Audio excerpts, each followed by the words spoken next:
টাকা কাগজের তৈরি হলেও অনেক শক্তিশালী। টাকা যখন কথা বলে, ক্ষমতা তখন চুপ হয়ে যায়।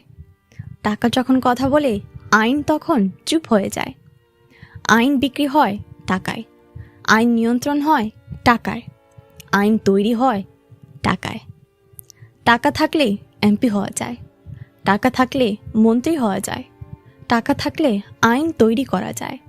টাকা মানে ক্ষমতা, ক্ষমতা মানে টাকার মেশিন। টাকা থাকলে আপনি হিরো, আপনি এমপি, আপনি মন্ত্রী, আপনি বিপিএলে টিমের মালিক। টাকা নেই, আপনার কোনো ভ্যালু নেই। এই জন্য politicians, police, customs officers, doctor, lawyer, engineer, বড় বড় মাওলানা, এমনকি এখন টিচাররাও শুধু টাকার পেছনে ঘুরছে। শুধু টাকা চায়, টাকা। কিভাবে, কেন, বৈধ, অবৈধ,